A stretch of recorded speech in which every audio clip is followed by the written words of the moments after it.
पंहिंजे महबूब मोहम्मद करीम सल्लल्लाहु अलैहि वसल्लम जे दुआउनि जे करे अल्लाह जे पैगंबर पंहिंजे उम्मत जे लाइ दुआऊं करियूं उन दुआ जे सदके असांजो बचाव पियो थिए वरन त असांजा अमाल अहिड़ा आहिनि जो अॻियुनि क़ौमुनि खे जेके सज़ाऊं आहियूं उन्हनि खां वधीक असांजा अमाल बदल थी चुका आहिनि कहिड़ी गुनाह जी कमी आहे जेका असां में कोन्हे का नबी पाक सल्लल्लाहु अलैहि वसल्लम फरमायो त क़यामत जो निशान मां ही निशान इज्जत तुखिज़ल फैल दुवला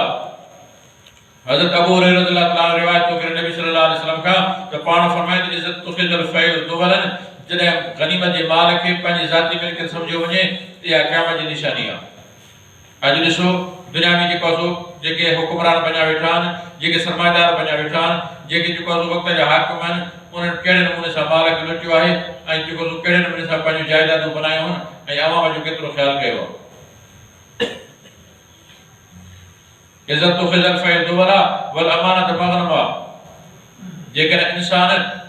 अमानत के गनीमत जो माल समझी करे इस्तेमाल करे छे यानी जेकर के मानू के अमानत ॾिनी वञे उन अमानत के समझे त ठीक आहे मूंखे कंहिं माण्हू ॾिना हाणे के खाई खपाए छॾ कुझु न घुरंदो उन ॻाल्हि खे ॾिसंदासीं हालांकि अमानत इन लाइ कान्हे का अमानत इन लाइ त जीअं तोखे ॾिनी त उनखे सही इस्लामत काबू करे हिफ़ाज़त में करे रख जीअं कंडीशन में तोखे ॾिना अथसि उन कंडीशन में तोखे पाण रखणा इनखे जेकर पैसा खुलिया तोखे ॿधा वॾा आहिनि कराइणा जेकर ॿधा आहिनि त खुलिया न आहिनि कराइणा बस ज़कात मग़नमा पैगंबर करीम सल्लल्लाहु अलैहि वसल्लम फरमाया त क़यामत जी निशानी में इहा निशानी आहे त माण्हू मुस्लमान कलमो ला इलाहा इल्लल्लाह मुहम्मदुर रसूलुल्लाह पढ़ण वारा उन्हनि खे दुनिया जी दौलत मिलंदी माल मिल्कियत मिलंदो जायदाद हूंदी हर चीज़ जी कमी कान हूंदी पर उन जे बावजूद ज़कात मग़नमा ज़कात खे चटी करे सम्झंदा अॼु मुस्लमाननि जा मालदार माण्हू जेकर सही नमूने सां ज़कात अदा कनि त ग़रीबनि खे एतिरी परेशानी कोन थिए पर अल्लाह रब्बुल इज़्ज़त जलालो फरमायो अदा कोन था कनि पर जेकर कुझु अदा कंदा हूंदा त उहे चटी करे कंहिं ग़रीब खे ॾींदा हूंदा त चटी ॿार सम्झी करे ॾींदा हूंदा महबूब मोहम्मद करीम सल्लल्लाहु अलैहि वसल्लम फरमायो त इहा क़यामत जे निशान में हिकु निशानी आहे वतुअल्लिमत दीनुल ग़ैर वतुअल्लिमल ग़ैर दीन माण्हू दुनिया जी तालीम हासिल करण जे लाइ कोशिशूं कंदा वॾा वॾा ख़र्च कंदा पर दीन जे हासिल करण जे लाइ कोशिश न हूंदी उन जे लाइ जेको आहे पंहिंजे ॿारनि खे पंहिंजी दीनी तालीम हासिल करण लाइ जेको सो टाइम कोन ॾींदा हालांकि अल्लाह रब्बुल इज़्ज़त जलालहू जे महबूब मोहम्मद करीम सल्लल्लाहु अलैहि वसल्लम पंहिंजे मुस्लमान ॿारनि जे लाइ हुकुम फरमायो त तव्हां में बहितरीन उहो आहे जेको क़ुरान पाक पढ़ाए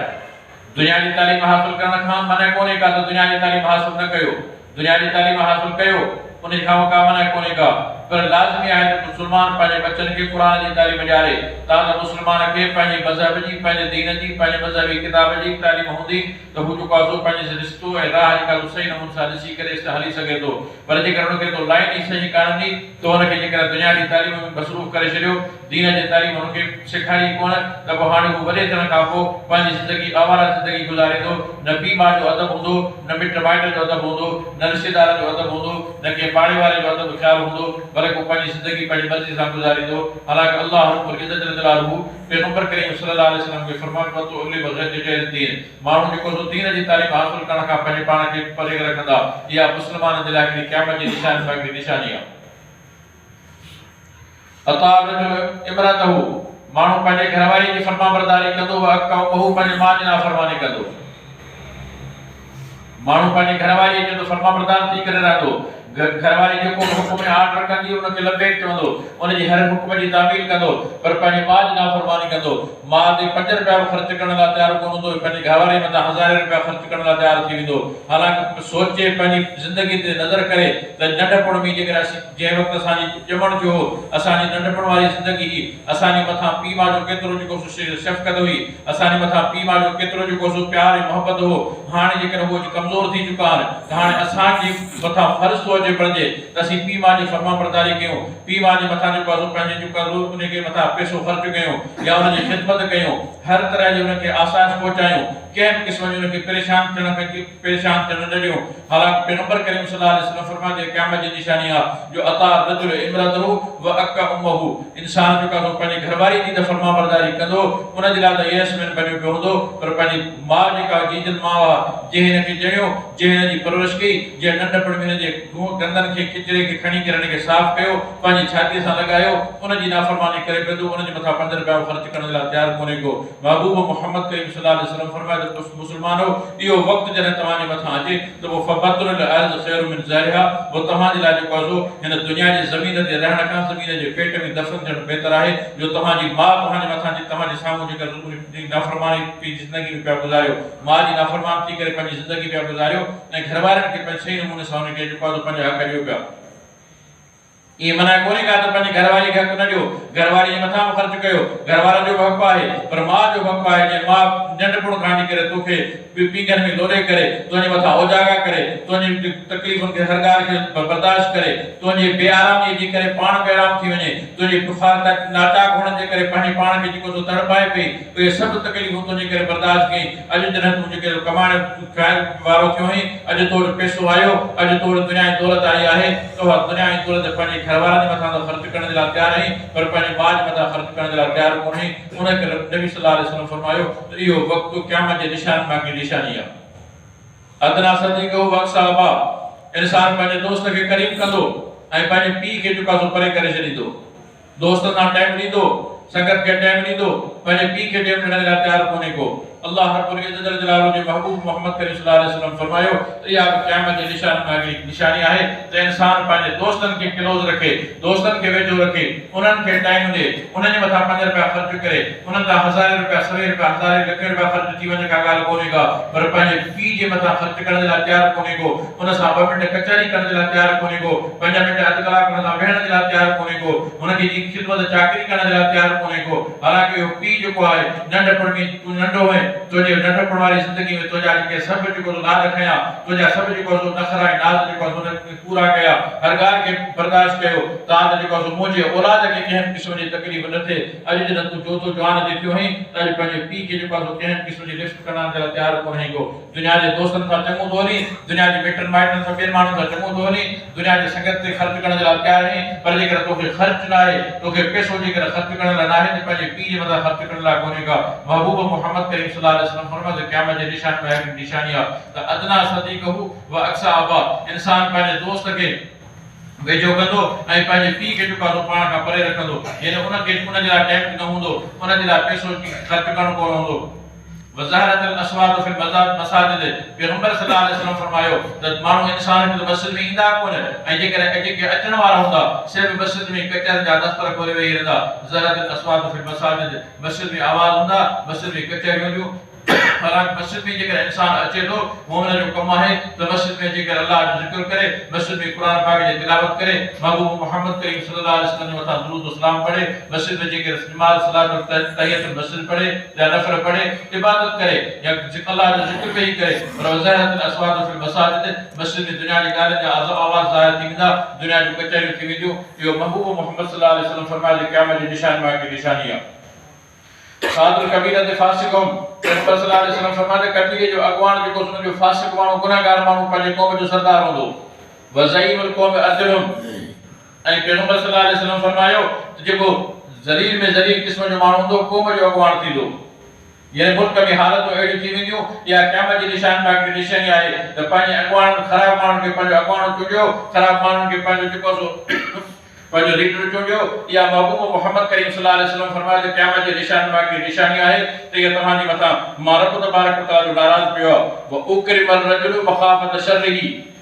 माण्हू जी इज़त कई वेंदी उन जे ख़ौफ़ खां, उन जे तकलीफ़ जे डप खां त हिन जी इज़त कयां, ही सरमाएदार माण्हू आहे, ही वॾेरो माण्हू आहे, कि मथा मूंखे सुभाणे कंहिं क़िस्म जी का तकलीफ़ ॾे, उन करे उन खे जेको आहे उन जी इज़त कई वञे। नबी सल्लल्लाहु अलैहि वसल्लम फरमायो त माण्हू इज़त करे, मोमिन सां मुस्लमान सां मोहब्बत हुजे, उन जी इज़त करे, इज़त जेको आहे जहिड़ी इज़त तूं हुन जी कंदे अॻिलो बि तुंहिंजी इज़त कंदो। उन जे करे हर हिकु माण्हू इज़त ऐं इहतराम जे लाइक़ु आहे, को बि माण्हू जेको इज़त ऐं इहतराम खां ख़ाली कोन्हे को। हर हिकु माण्हू खे अकिर मिन्नास ला क़द्र मनाज़िल माण्हू खे पंहिंजी मंज़िल हैसियत वारनि खे इज़त ज़रूर ॾियो, पर ईअं न त उन जे ख़ौफ़ खां, उन जी तकलीफ़ जे डप खां उन जी इज़त कई वञे त मां हिन जी इज़त थो कयां, हुन सां टिवड़ी थो मिलां, हुन सां चुकी थो मिलां त मथां मूंखे फलाणी जेको कंहिं क़िस्म में जेको तकलीफ़ पहुचाए या मूंखे जेको कंहिंजी ग़दरी परेशान करे। वज़ारतुल कायनात वल माज़ पैगंबर सल्लल्लाहु अलैहि वसल्लम फरमायो त राग सुरूद जा आवाज घणा थी वेंदा जेको आखिरी टाइम होंदो क़यामत जे निशान में त राग सुरूद होंदो। इन वक्त इहा पोजीशन जे बणी आहे जो का बि जगह जेका जो राग सुरूद का खाली कोन्हे का। जेकर कंहिं जगह ते नथा वञो त मोबाइल हर हिकु वटि आहे। जेकर ॿी हर ॻाल्हि खां बची सघो था त कंहिं जेकर कॉल कंदो उन कॉल में जेका रिंग ईंदी उहा परे पासे का रिंग जेका ॿुधण में बि रिंग टोन जेका रखियल आहे उहा राग वारी रखियल आहे। यानी तू केॾो बि बचण जी कोशिश करींदो पर अॻिलो तोखे बचाइण खां जेको नथो बचाए सघे। त अल्लाह जे महबूब मुहम्मद करीम सल्लल्लाहु अलैहि वसल्लम फरमायो त जॾहिं राग ऐं सुरूद वधी वञनि इहा क़यामत जे निशान में हिकिड़ी निशानी आहे त अल्लाह रब्बुल इज़्ज़त जल जलालहू हाणे क़यामत खे क़ाइम करण वारो आहे। वशुरिबतुल खुमूर ऐं शराब आम जाम थी वेंदो। आम जाम शराब पीतो वेंदो। मुसलमान कलमे ला इलाहा इल्लल्लाह मुहम्मदुर रसूलुल्लाह पढ़ण वारो जेको जो जितने शराब ने वटा हराम कयो आहे। हालांकि जेको जो गैर मुस्लिम त पंहिंजी जगह ते पर अॼु मुसलमान जा जेके दुकान खुलिया पिया आहिनि उनखे कंहिं क़िस्म जी का मना कोन्हे का जो शराब आम जाम पीतो थो वञे। उनजे करे पैगंबर सल्लल्लाहु अलैहि वसल्लम फरमायो आहे जेको जो मुसलमान जे लाइ क़यामत जी निशानी आहे त हाणे इंसान सम्झे त हाणे क़यामत जेका जो क़रीब थी चुकी आहे। वलाना आखिर हाज़िल उम्मत अवलहा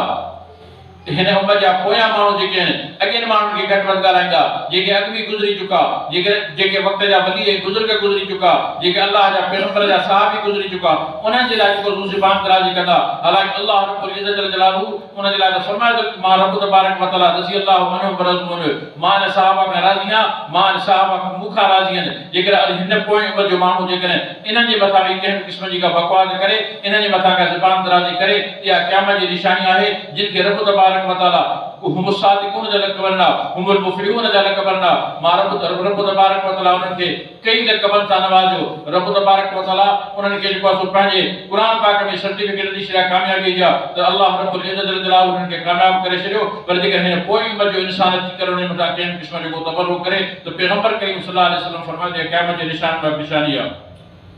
फर्तकिबु इंद ज़ालिक रिहन हमरा वज़लज़लत व खसफ व वसफ व कज़फा पैगंबर सल्लल्लाहु अलैहि वसल्लम फरमायो जॾहिं ए निशानी तव्हां में लभी वञे क़यामत जो त पोइ हाणे रब तबारक व तआला जे तरफ़ां इंतज़ार कयो त तव्हां जे मथां मुसीबतूं अचनि पियो। वो मुसीबतूं ईअं ईंदियूं जो नबी सल्लल्लाहु अलैहि वसल्लम फरमायो जीअं तस्वीर टुटी पवंदी आहे और दागीदार जा मणिया हिक ॿिए जे पोयां किरंदा वेंदा आहिनि त पैगंबर सल्लल्लाहु अलैहि वसल्लम फरमायो जॾहिं मुसीबत निशानियूं तव्हां में लभी वञनि त पोइ इहा क़यामत जी निशानी आहे त अल्लाह तबारक व तआला जी मुसीबतूं तकलीफ़ूं तव्हां जे मथां मुसलसल ईंदियूं रहंदियूं। हिकिड़ी तकलीफ़ मां जान छॾाईंदो ॿी तकलीफ़ पहुची वेंदी ॿी तकलीफ़ मां जान